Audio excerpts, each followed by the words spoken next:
let us put our hands together and I can see myself here. Everyone can see me. Namo tassa bhagavato arahato samma sambuddhassa. Namo tassa bhagavato arahato samma sambuddhassa. Namo tassa bhagavato arahato samma sambuddhassa. Namo Buddhaya, Namo Dhammaya, Namo Sanghaya. Okay, very good. I'd like to welcome everyone to our Sunday live session here. We have Julius, all in black. We have Venerable Lee. We have Venerable Jorge. Post-ordination not too long ago, we have 2 novice monks under my guidance, supervision, and care. And Julius has been with us going on 5 years now. This is a wonderful and happy scene. I would never imagine myself 8 years later guiding local here. I've taught to many novices overseas, online, but to have humans stay close with me in close quarters, I feel like a Jan Cha.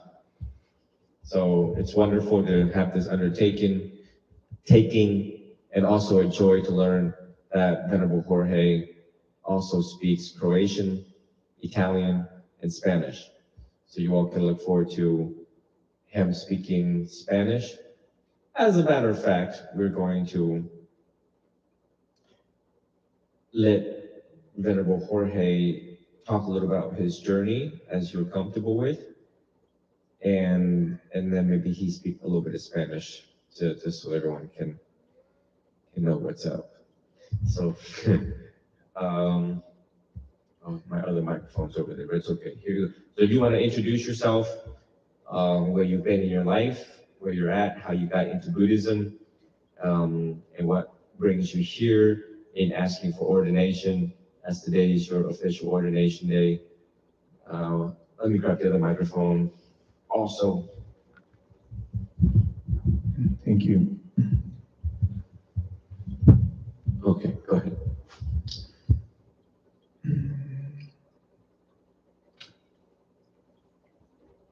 My name is Jorge. I grew up in New York, and I went through a series of changes in my life, primarily very painful, very attached to the world around me, the physical world, the material world.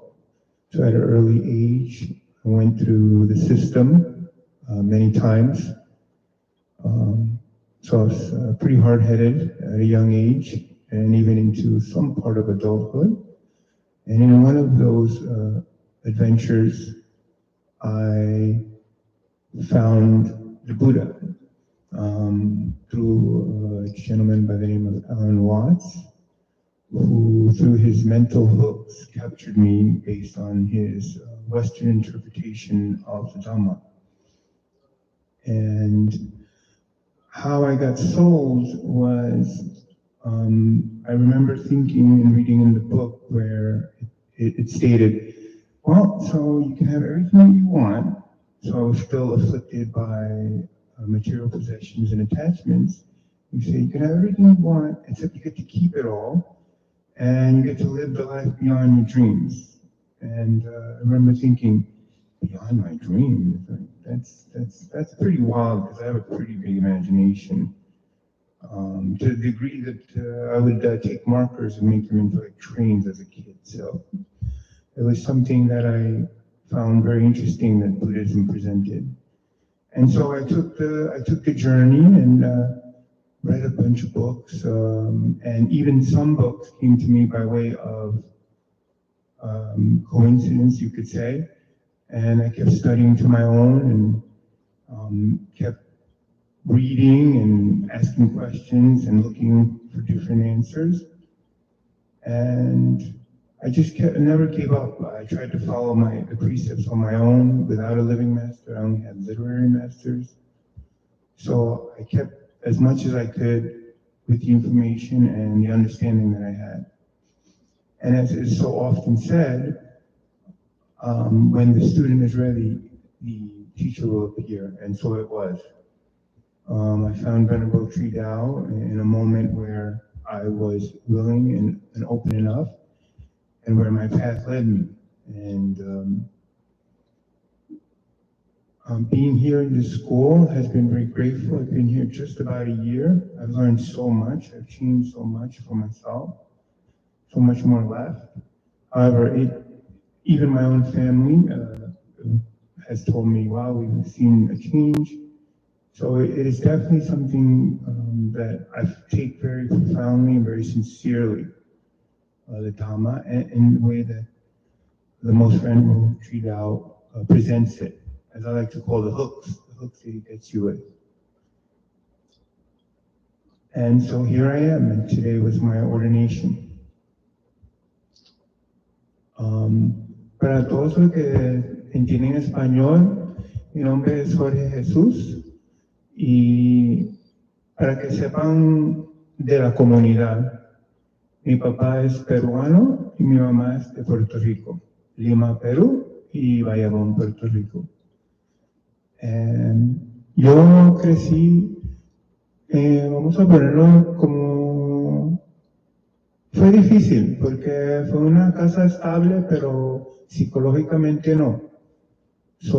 Éramos muchos y como pasan a veces en muchas familias hispanas, hay falta de atención. Entonces esa falta de atención me afectó a mí de maneras que fui muchos tiempos ingreso en la cárcel, pero aprendí muchas cosas también.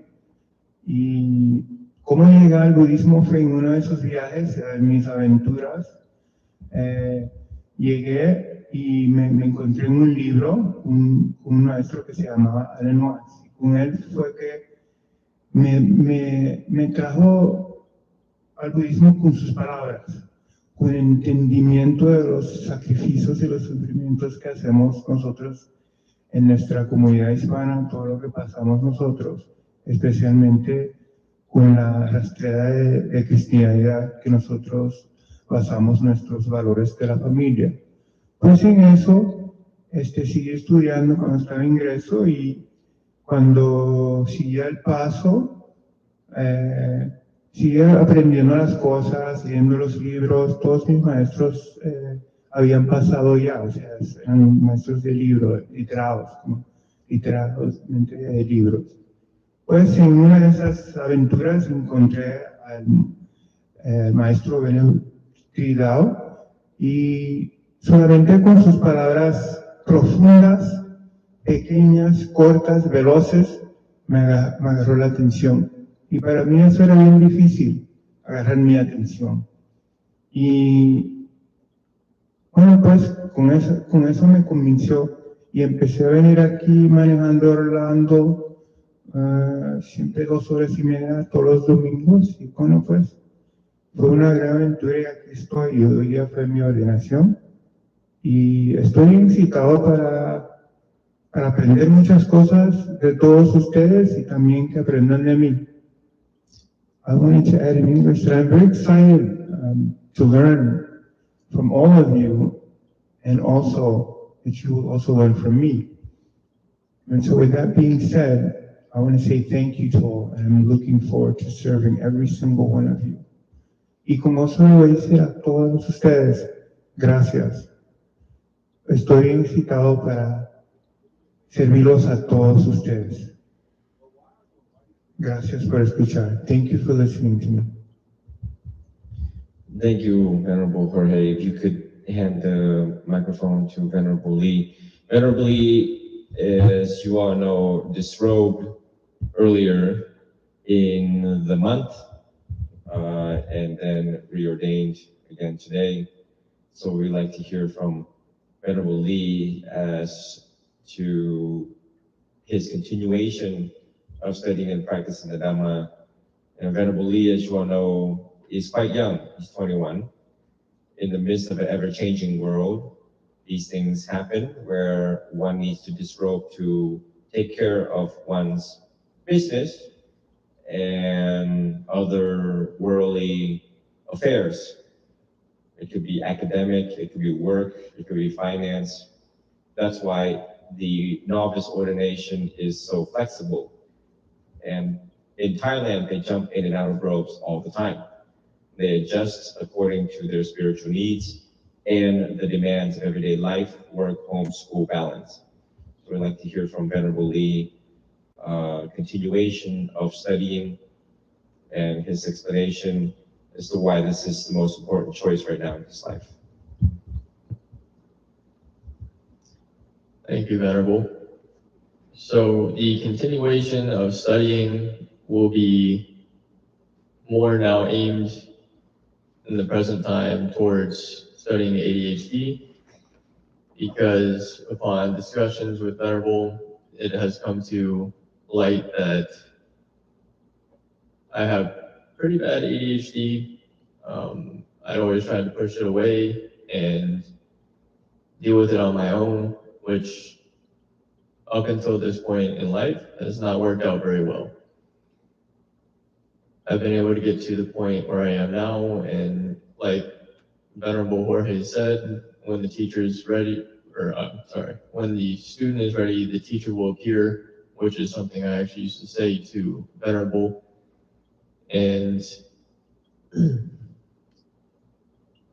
it was a little bit of a quick decision because there was some financial aspects in life that needed to be taken care of. And I felt like that it would be most appropriate at that point to disrobe. Venerable Jorge and I have now just been ordained. I've been reordained, and I have intentions to study as much of the Dhamma that I can and give back to everybody that comes here trying to learn and lessen their own suffering, and give back to the people that need it the most. I also plan on speaking about ADHD as well with my studies, what I find out and learn, and trying to help cater to those with ADHD as well as Dhamma studies proceeding forward.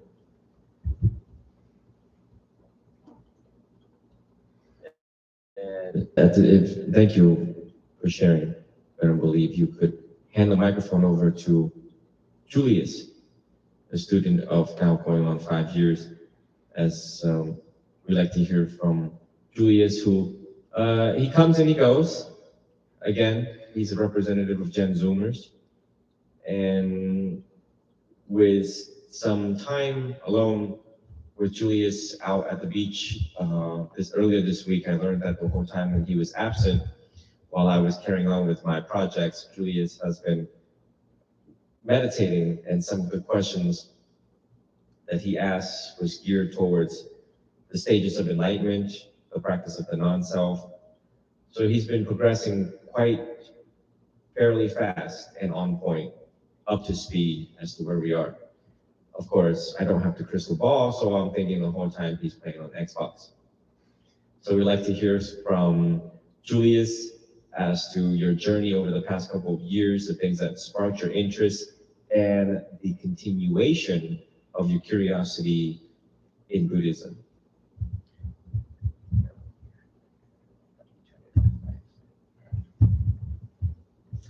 So my name is Julius.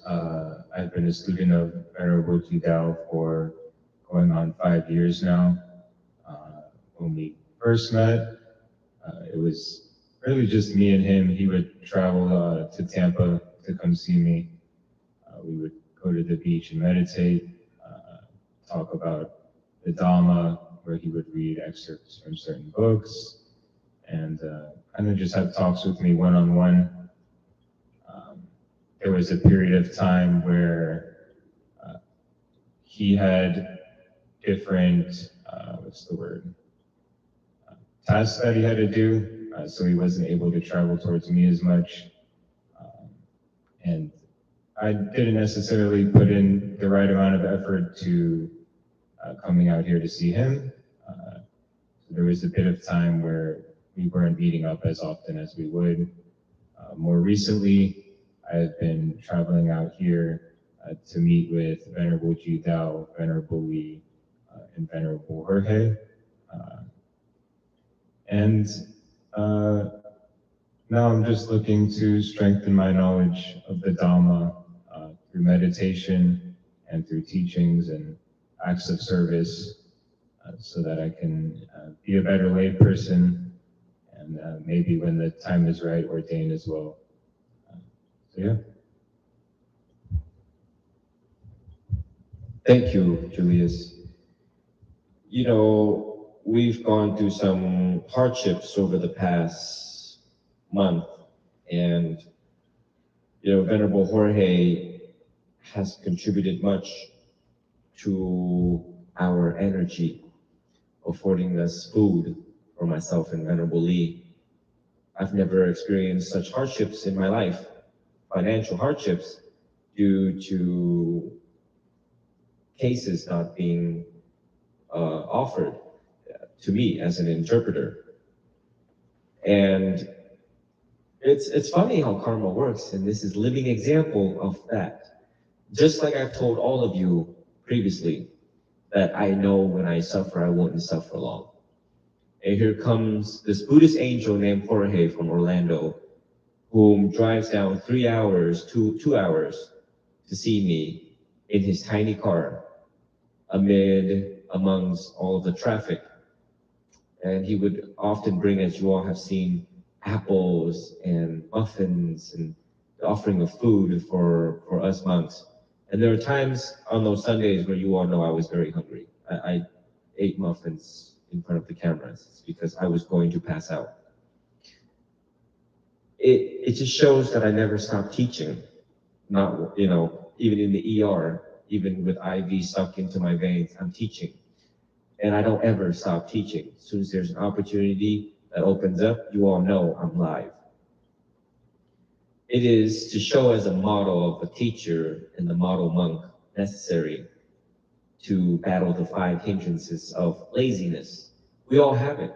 We have a lazy brain and mind that tells us, go have a date with the bed and just stay in bed.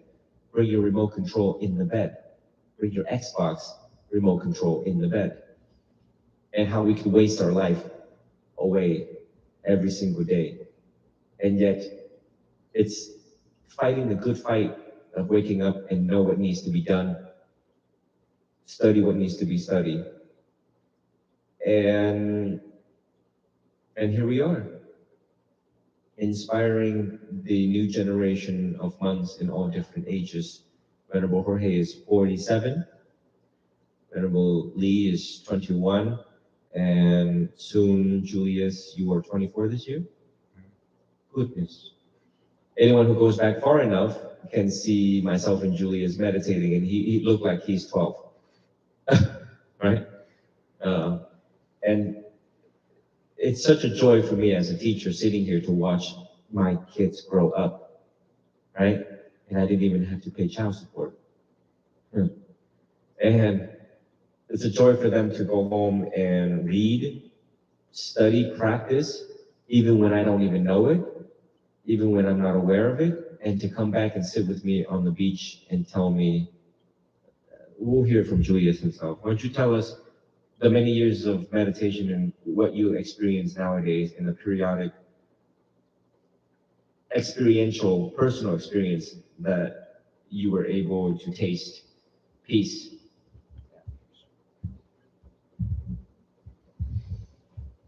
So through consistency of meditation, one can find themselves experiencing more states of bliss. I will acknowledge that, for some, and I would say for most, it's often difficult to meditate for long periods of time. The mind is prone to jumping and everyone has all these sorts of thoughts in their conscious and unconscious minds that, normally we don't have control over. So that leads to difficulty in meditation and also difficulty finding peace while meditating. But through consistency of meditation and, you can find yourself being able to meditate for longer periods of time, but also that the thoughts that run in the back of your mind and the nature of the mind jumping will kind of cease, and you are more easily able to find states of bliss while meditating, where you feel overtly aware of everything around you, but also there are no thoughts, or quite a lot less thoughts than one would have if they did not meditate consistently.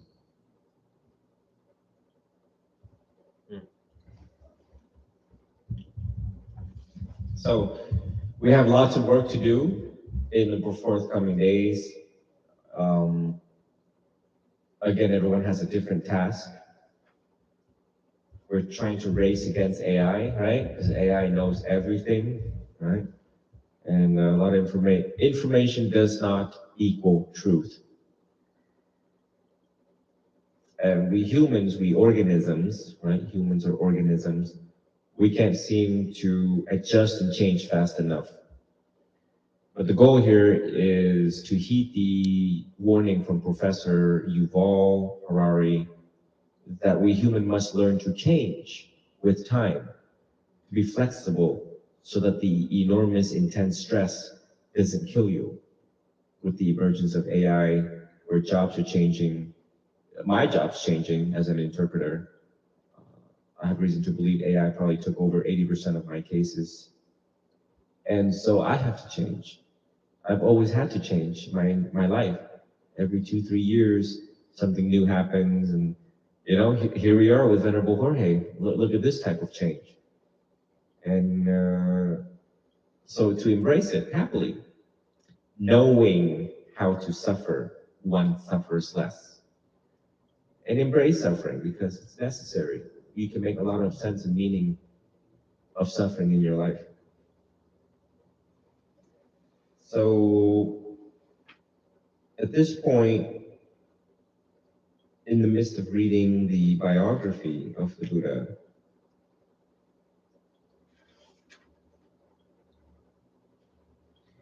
I'm at chapter 38, page 264, Singalaka seeks refuge. And I wanted my students to read straight out of the book for all of you, because it's quite profound.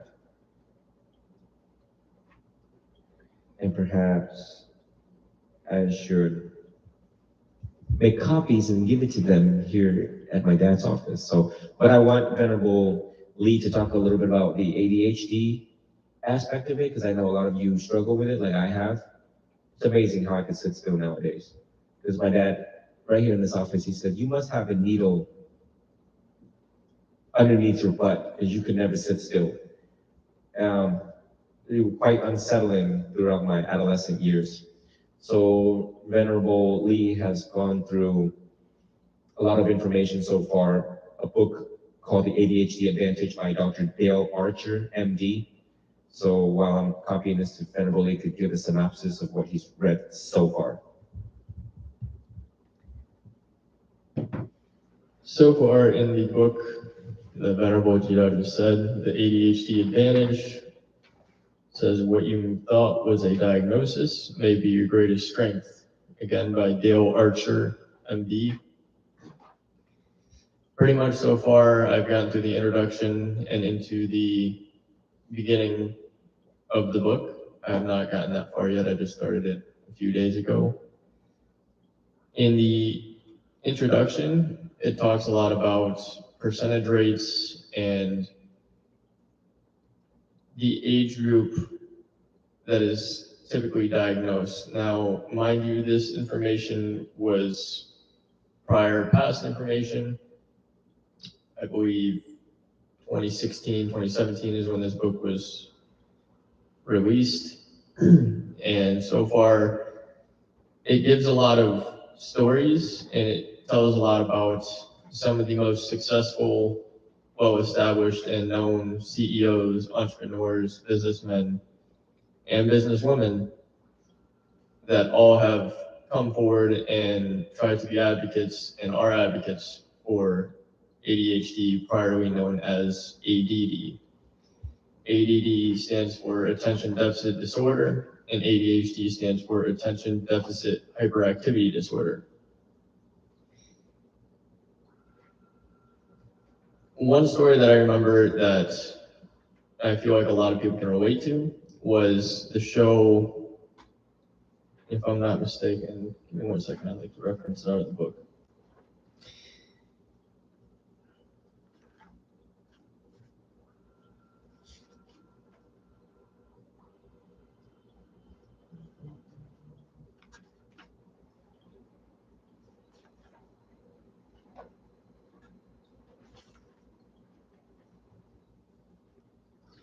Here's a good one. So I believe a lot of people know who Howie Mandel is. This says, the tendency to act quickly, sometimes with little thought on that flash of insight, intuition, or gut feeling, which entertainer Howie Mandel possesses in abundance, gets a bad rap. Most people fear this unpredictable quality and anticipate disastrous consequences, but it can reap huge rewards as well. No one could ever accuse Howie, the hugely successful comedian, actor, producer, America's Got Talent judge, and game show host of overthinking. He told me in a recent interview that he never planned on becoming a comedian. In fact, nothing in his life was ever planned. And it says in quotes, everyone else I knew was charting a path to their future. I wasn't charting, nor did I have a path, he says. It says, but he had plenty of ambition. Howie wanted to become a millionaire, although he wasn't clear on the specifics. According to the usual standards, he was already doing well before he became a comedian. Some important parts to kind of get through this a little quicker. So this says here that Howie attributes his greatest comedic success to his spontaneity. All those things that I've done on impulse have turned out great or because of ADHD, he told me. His absurd comedic sense is a clear example of impulsivity and nonlinear thinking.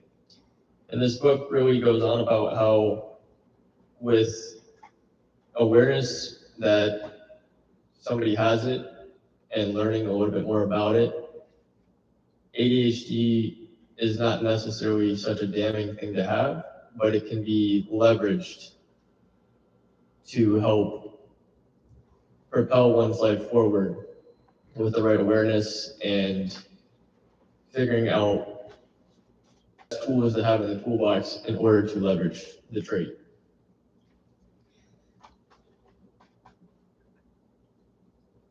And I think that's about it as of right now, Venerable, with how far I've gotten. If we can have Venerable Jorge talk about a little bit, you experienced some ADHD in your life, right? Thank you, Venerable Lee, and most Venerable Julius. I was not sure I had ADHD, but I was under the medication of Adderall. So much so that I was abusing my Adderall use. And it was very difficult for me to pay attention, but even more so to break out of the cycle where the medication didn't really help. It compounded the issue afterward, taking the medication, and I went through a series of addictive problems with it as well. So I would consume a lot of it in a short period of time with my 30-day supply. And eventually I figured out that it wasn't for me. To the point where I figured out a way to, by way of meditation and other methods, to focus my attention. The one thing that I will say about ADHD for myself is that if you're interested in something, there is that, Venerable Lee was, earlier we were talking in private, and he mentioned that there's something called hyperfocus, and I can definitely relate to that. Because when you're on the medication, you can get hyperfocused, and that's all you focus on is whatever it is that you're doing. It could be the bills, it could be reading a book, it could be a video game, which is primarily where I was in the land of. And this hyperfocus is something that, as Venerable Lee stated, can be used as a benefit if you know how to utilize it in a way that can make you master certain skills. And I finally got out of the addictive pattern of the Adderall, realizing that it didn't make me feel good afterward. And even so, chasing after a certain different type of experience by taking multitudes of it and experimenting. So here I am today, recovered, no longer desiring the states of mind that offered. So I learned a lot from it. And that also came from loving myself. I also saw the arrows was taking a toll on not just my external body, but internally, how I felt. I felt sluggish afterwards. I would feel like my body wasn't my own. There were so many physical and then subsequently mental residual effects that I had that were not beneficial for me. And so I gave it up altogether. And what did help me was meditation and the most venerable tree house hooks, as I like to call them, which are his teachings. Thank you, everyone.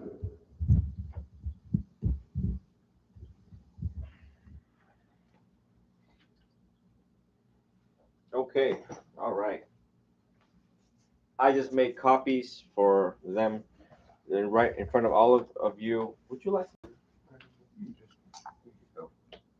Thank I you. like serving people. Here you go. All right. Yeah, let's see that microphone here. Should put that. At this point, I'll have Julius read the first 2 pages, and then after that, I'll call upon randomly. We don't know who to read next. This way, you have no choice but to be fully enlightened in this moment of reading. Okay.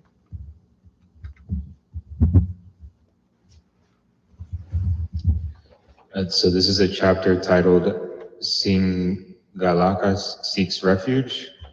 If you could spell it out for everyone so that they can do Sure. research.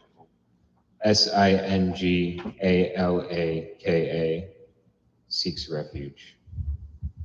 Following the waters of the Ganges River, the Buddha traveled from the kingdom of Kosala and entered the city of Rajajara in the kingdom of Magadha. At that time, there was a wealthy young man in the city who would travel to the grove outside of the city gates each morning. There he would wash his clothes and hair and then join his palms and bow to the east, south, west, north, and then towards the zenith and the nadir. One day when the Buddha was on alms round, he encountered this man who bowed to the 6 directions. The Buddha compassionately went to him and asked, "Good man, what is your name? Why do you leave the city in the mornings, wash your hair and clothes, and bow to the 6 directions?" When he saw the Buddha, the man replied in surprise, "Buddha, I heard of you long ago. It is a pity that it has taken until now for me to hear your teachings, for I lacked a sufficient affinity with you. My name is Singalaka. Since you asked, performing this practice was my father's dying request. To be filial to my father, I come here every day to bow to the 6 directions. The Buddha spoke to Singalaka compassionately and in a dignified manner. Singalaka, the 6 directions you bow to are only names. In the vast universe, can you ever find north, south, east, and west? In the Dharma, we also bow to 6 directions, but not to the 6 directions which you bow. Full of doubt, Singalaka asked, Buddha, how does one bow to the 6 directions in accordance with the Dhamma? Please teach me out of compassion. Gently, the Buddha said, Singalaka, I know that you are sincere, so I would be happy to teach you. But you must receive my teachings and contemplate them without the concept of a self. Singalaka, as a human being, we must know the 4 actions. What are these 4 actions? First, know that killing is a cruel and evil vice. Second, know that stealing is a harmful act. Third, know that sexual misconduct is a wellspring of pain. Fourth, know that lying is a hypocritical deceit. Singalaka, as a human being, we should abstain from committing unwholesome acts in the 4 ways. What are these 4 ways? First, insatiable selfish greed. Second, jealousy and pride that lead to resentment and anger. Third, fearing the consequences of one's own actions. Fourth, an ignorant view of the self that attaches to the impermanence or permanence.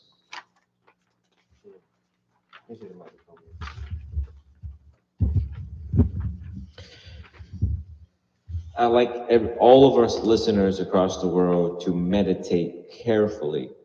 When I select something out of the book, and this is the biography of the Buddha by Venerable Lee, it is extremely important. It is medicine for your heart, mind, and body to meditate on these words.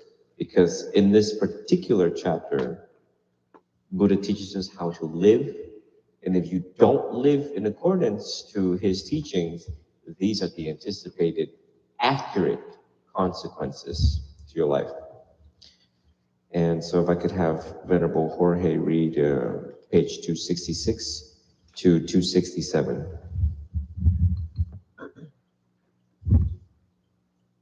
Thank you, Most Venerable. Singalaka, if people engage in these 4 unwholesome acts, their reputations shall decline. Others shall loathe to see them, and like the waning moon, they shall diminish day by day. If one is able to abstain from these 4 unwholesome acts, one's reputation shall increase.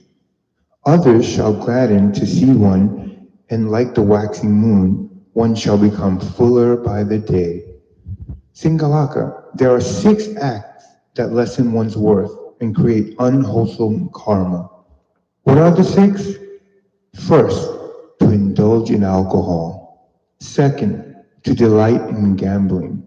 Third, to live in sloth and indulgence. Fourth, to become lost in song and dance.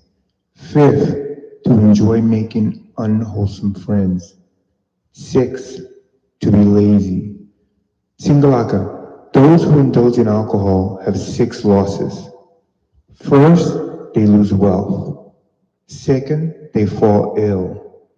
Third, they delight in conflict. Sixth, their wisdom diminishes by day. Oh, thank you, Most Venerable. Fourth, they develop poor reputations.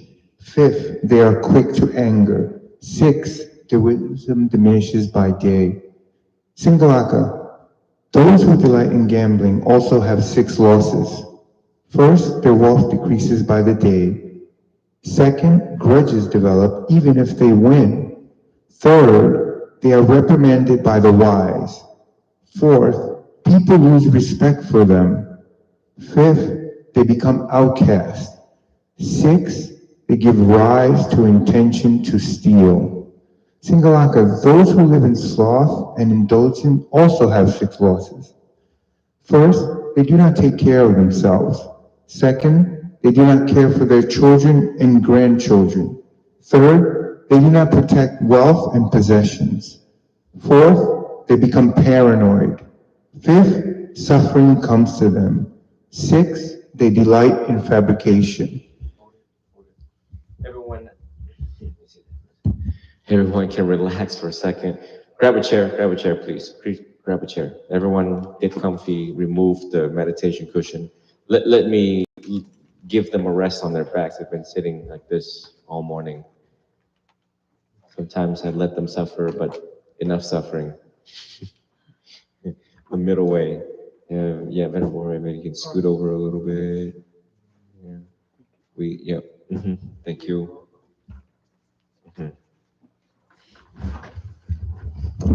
Oh, Julius, can you grab some cookies over there for me on that table?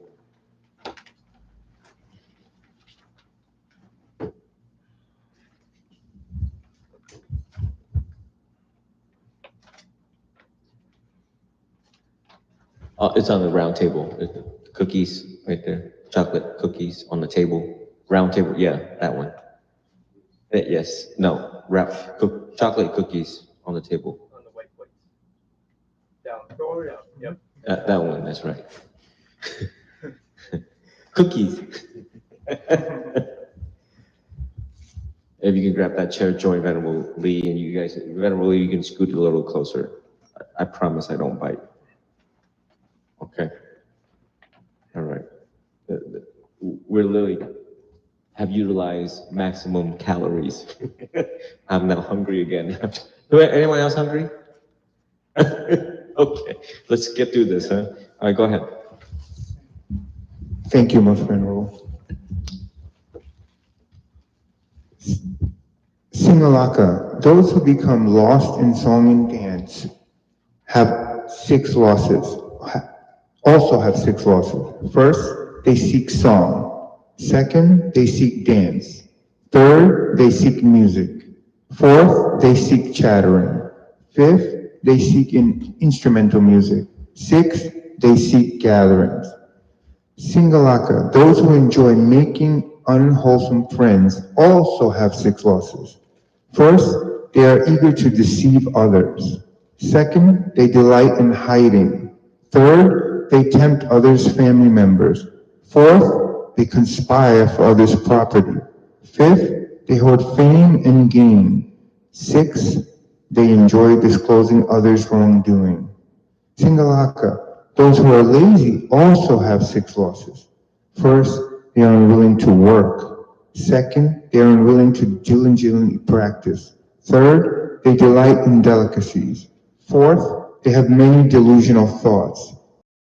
They are looked down upon. Sixth, they accomplish nothing. Singalaka, do not do these 6 actions that lessen one's worth. If you do, your family will lose wealth by the day, and one's reputation will soon come under the criticism of others. Singalaka, there are also 4 types of people who appear as good friends, but who are really like enemies. Contemplate this and understand it. What are the 4 types of enemies? First, those who desire something and so pretend to defer. Second, those who seek something and so speak beautiful words.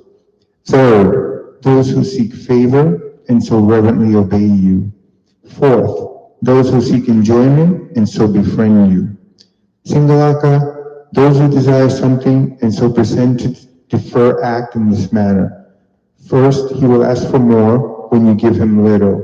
Second, he offers you little, yet expects great repayment.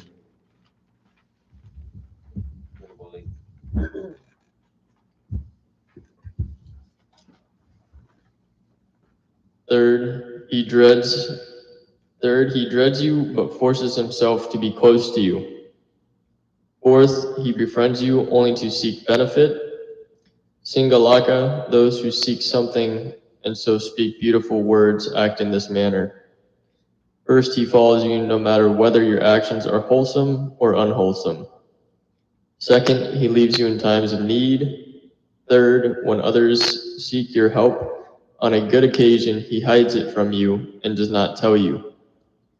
Fourth, when disaster occurs, he distances himself from you, forgetting your past kindness. Singalaka, those who seek favor and so reverently obey you act in this manner. First, he does not advise you against unwholesome actions. Second, he does not assist you in performing wholesome acts. Third, when he sees that there is a benefit to be had, he hastens to integrate himself to you. Fourth, he retreats when an act is righteous but does not reap benefit. Singalaka, those who seek enjoyment and so befriend you, act in this manner. First, he is only your friend in times of plenty. Second, he is only your friend for gambling and games. Third, he only joins you at times of debauchery. Fourth, he is only your friend when you go out to dance and sing. Singalaka, you must part from such unwholesome friends.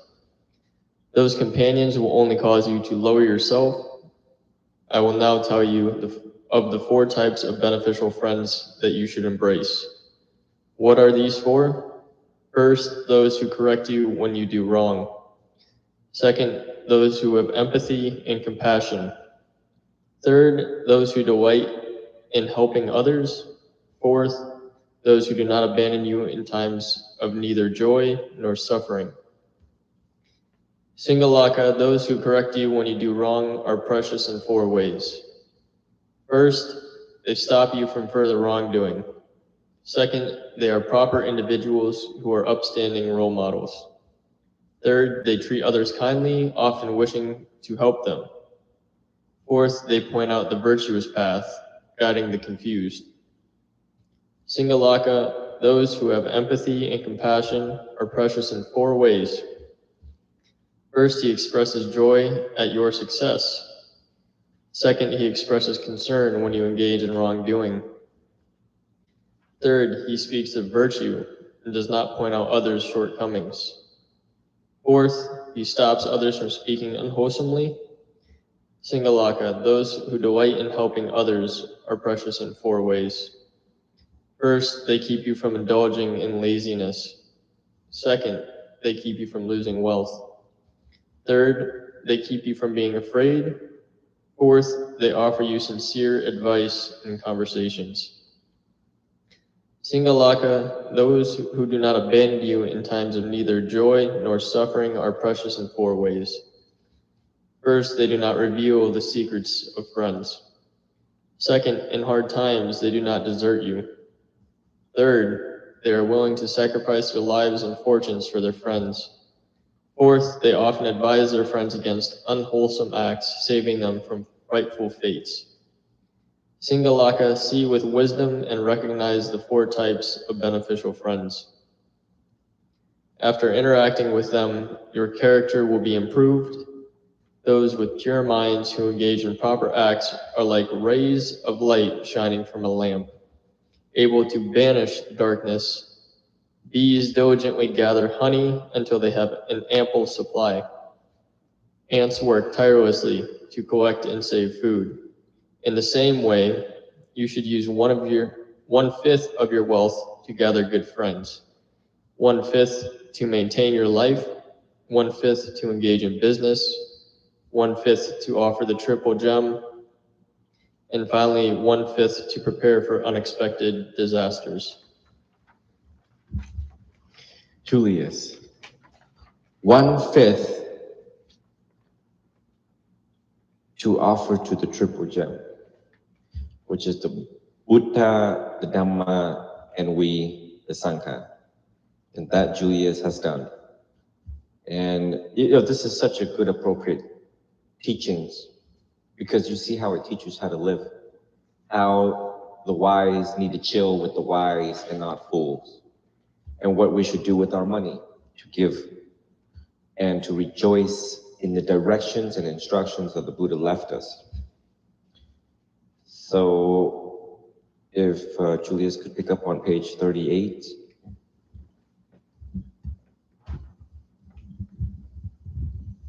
The Buddha's compassionate instructions were like a compass to a lost man. Singalaka felt like a poor man who just found treasure, or like a light was shining in the darkness. He bowed before the Buddha and said, "Buddha, you are truly great, the great enlightened Buddha. Your teachings do not contain even a single phrase that does not bring beings benefit.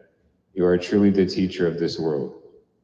Buddha, I now feel such regret at only now encountering you.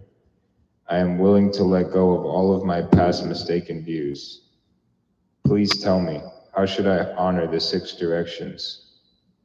Knowing Singalaka's sincere heart, the Buddha replied, "Singalaka, in the Dharma of the Noble Ones, one should revere the 6 directions. What are they? First, one's parents are the East. Second, one's teachers are the South. Third, one's spouse is the West. Fourth, one's relatives and friends are the North. Fifth, one's servants are below. Sixth, monastics are above. Singalaka, in the East, children should serve their parents in 5 ways. First, support one's parents, never allowing them to go without. Second, inform one's parents of major decisions. Third, follow your parents' actions with reverence, never going against them. Fourth, obey what one's parents ask.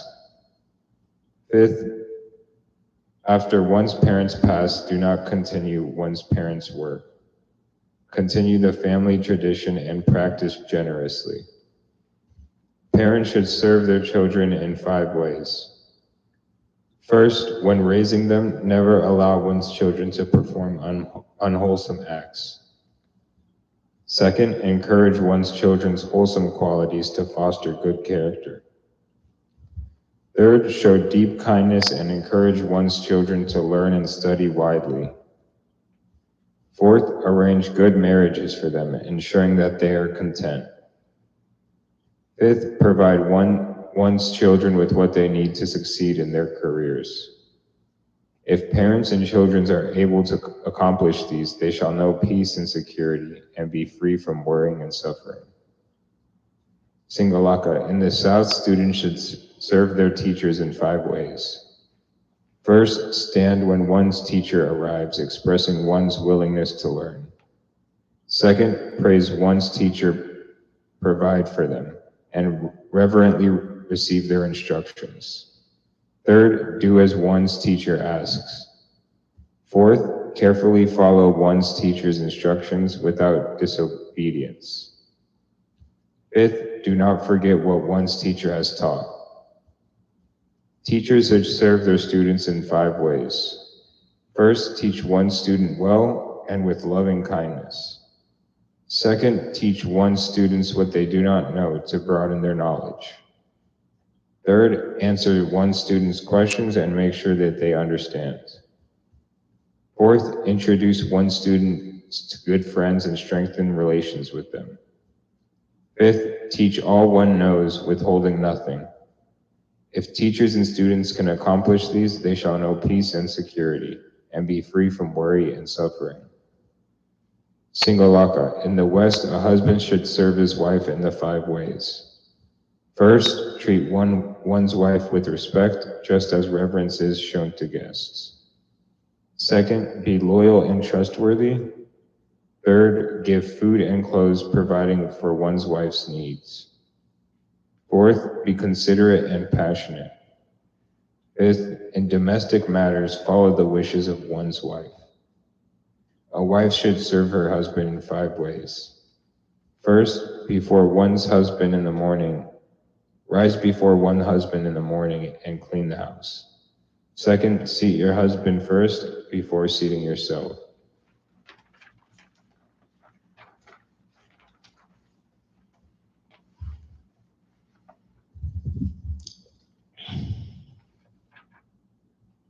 Third, be kind to one's husband. Do not use rough language. Fourth, follow one's husband's wishes and do not go against them.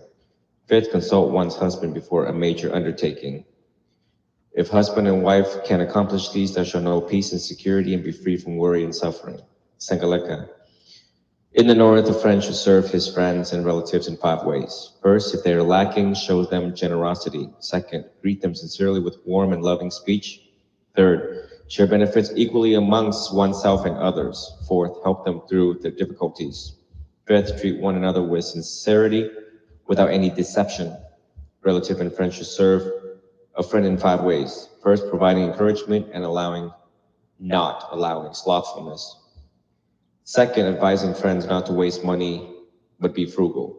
Third, never allow fear and always inspire courage. Fourth, conceal and guard against wrongdoing. Fifth, praise friends' wholesome qualities and do not mention their shortcomings. If friends and relatives can accomplish these, they shall know peace and security and be free from worry and suffering. Singalaka towards the nadir, a master shall serve their servants in 5 ways. First, do not overwork one's servant. Second, feed one's servant well. Third, provide one's servant regular working hours and allow them time to rest. Fourth, one's servant becomes sick, provide them with medicine. Fifth, when there is an abundance of wealth, share one's servant.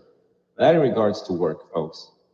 I'm taking a break so that you guys can understand when you become bosses and CEOs of the world, isn't this the problem where people are overworked, underpaid, and resentment and anger lies in work? And then now we have the existence of workplace shootings.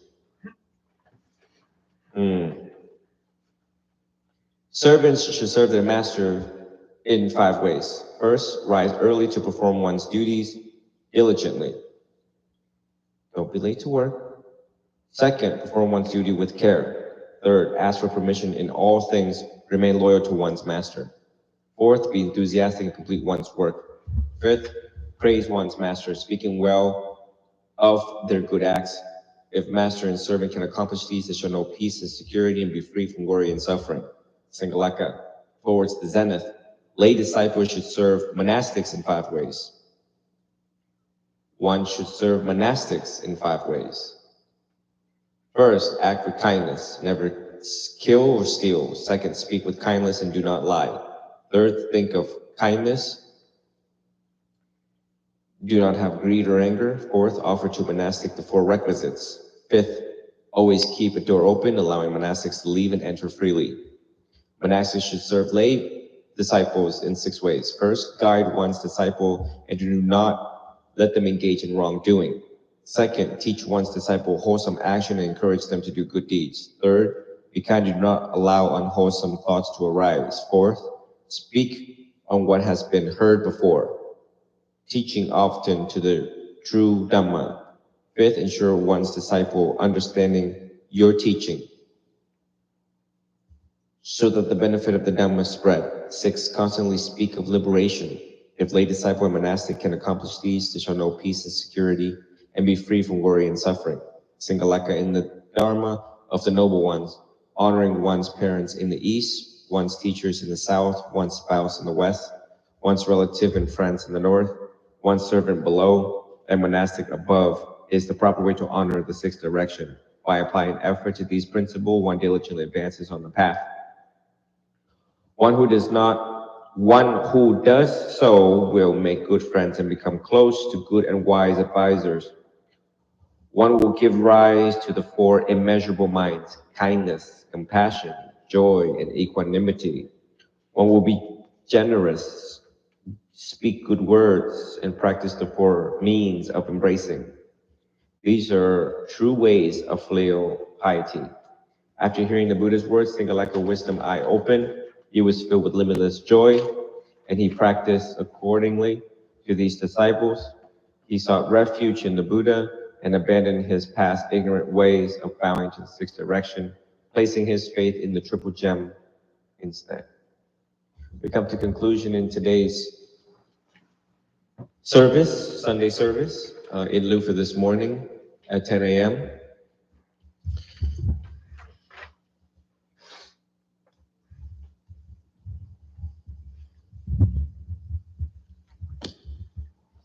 What did, hold on, before we conclude, what did you guys think of Singhalaka?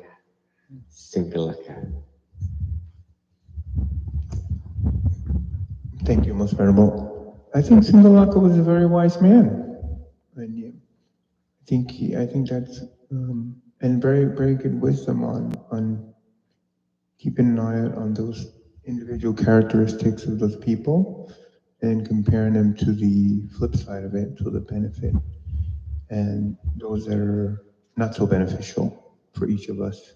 And that was a great discourse on keeping an eye out for when we encounter others, for ourselves in the sangha, and for Julius also, who's out there engaging more with the public. I think there was a great little guidepost to keep out for, because a lot of those I didn't see in people, and there's a few people that I thought of as the descriptions were being, in my past and currently, and people that have tried to contact me recently. And having seen this, I see a lot of the qualities in both sides. So, thank you. Venerable Lee. Reflection. What the Buddha says to Singhalaka, when one thinks about it, makes a lot of sense, especially one that has been in the world, has had jobs, maybe not the best friends. And when one really thinks about it, reflects back, like Venerable Jorge was saying, I can reflect on the truth of what is being said by the Buddha to Singhalaka about the friends and what was it? He said the servants in this, but in regards to present day employers, CEOs, bosses, and by just following these steps and what is said by the Buddha, like the Buddha says, it's very easy to achieve peace. And these are all very simple things. And so if one lives by this, like Venerable Jidao says, it's giving the how to live. Peace could be attained fairly simply if these steps are followed and these steps are understood.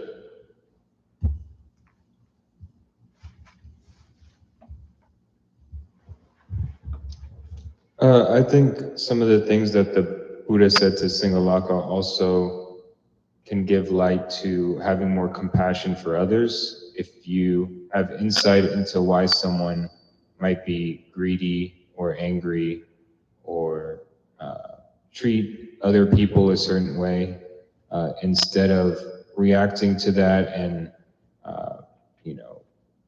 more of your own negative emotions, it can allow you to see that more through a lens of compassion and understand that others are suffering as well, and that might be why their lack of understanding might be why they treat others the way they do, or whatever their hindrances might be. It kind of gives some insight into why you should have compassion for everyone and don't judge them based on their hindrances or the way they treat others necessarily.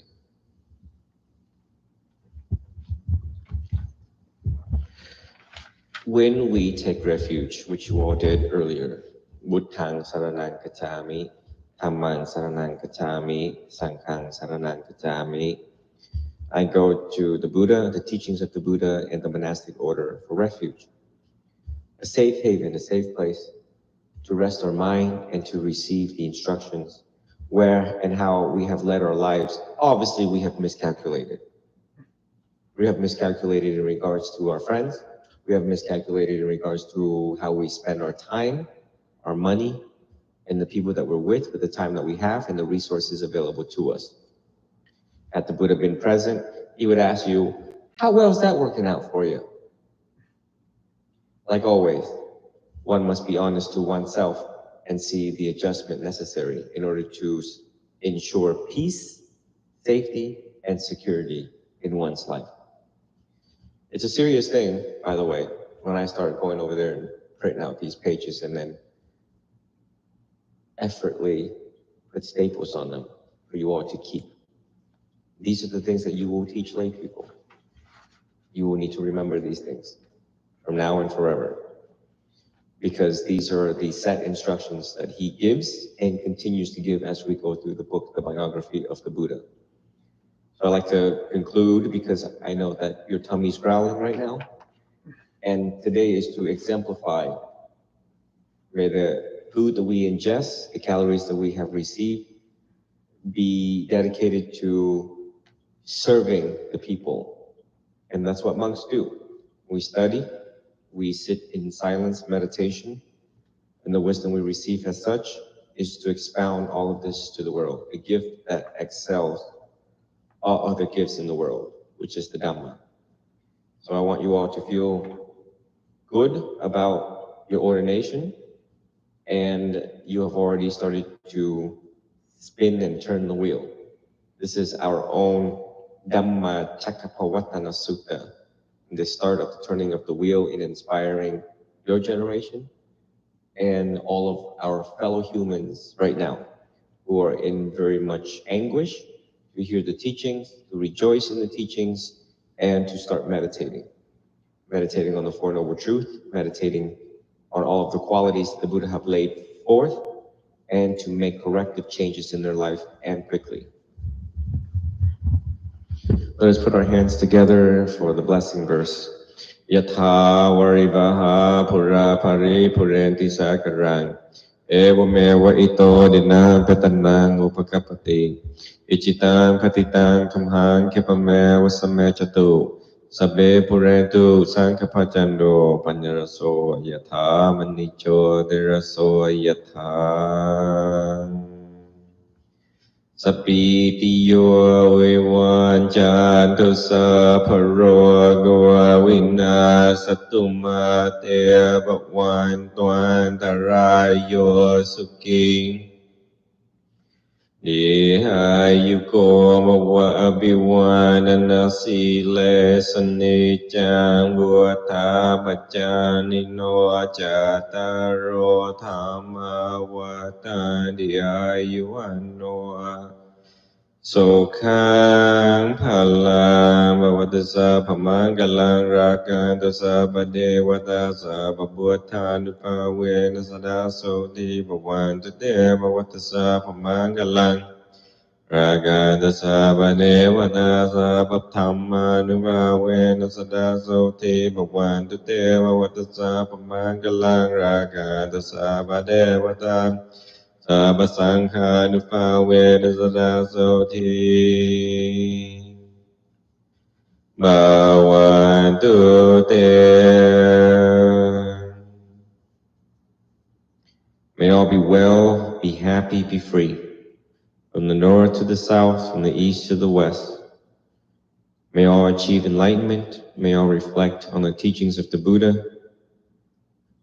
May all be healed and be a significant source of healing for other humans. Sadhu, sadhu,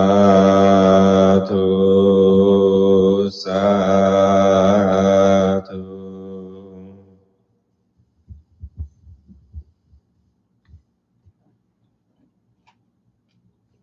Well done. Everyone can relax and let us carry on our agenda for the remaining balance of the day. If Julius and Venerable Lee could be so kind in shutting off all of our media